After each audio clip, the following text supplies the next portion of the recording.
आज हम बात करेंगे अल्सरेटिव कोलाइटिस के बारे में, जिसका आयुर्वेद में 100% इलाज है।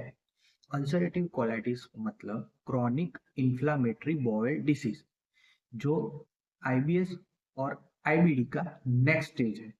अल्सरेटिव कोलाइटिस में पेशेंट के लार्ज इंटेस्टाइन यानी कि कॉलन और रेक्टम में इन्फ्लामेशन हो जाता है, और यह इन्फ्लामेशन इतनी हद तक बढ़ जाता है कि कॉलोन में अल्सर डेवलप होने लगते हैं।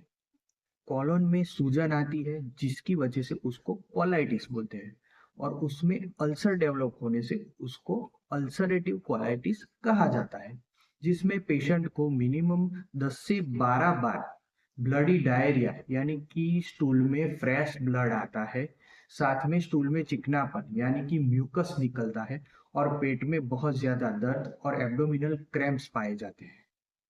कहीं पेशेंट में तो पेशेंट का इतना ब्लड लॉस होता है जिसकी वजह से पेशेंट का हीमोग्लोबिन लेवल बहुत कम हो जाता है और एनीमिक कंडीशन पाई जाती है। और कहीं पेशेंट में वेट लॉस भी मिलता है, बहुत ज़्यादा वेट लॉस होता है, और फीवर भी आने लगता है, और पूरे दिन पेशेंट को थकान महसूस होती है। तो इसका आयुर्वेद में पंचकर्म से हम 100% अल्सर को हील कर सकते हैं, और साथ में आयुर्वेदिक मेडिसिन औषधियों से पेशेंट की स्टूल फ्रीक्वेंसी कम हो जाती है, पेशेंट में जो ब्लडी डायरिया होता है वो भी कम हो जाता है, ब्लीडिंग रुक जाती है, और जो चिकनापन टॉयलेट में देखने मिलता है, म्यूकस मिलता है, वो भी बंद हो जाता है।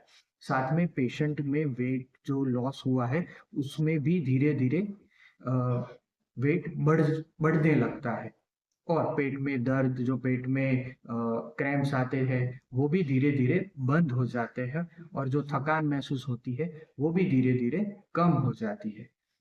और पेशेंट किसी भी प्रकार की स्टीरॉयड या दवाई लिए बिना सिर्फ आयुर्वेदिक लाइफस्टाइल मॉडिफिकेशन और आयुर्वेदिक औषधि और पंचकर्म से 100% हेल्दी लाइफ जी सकता है।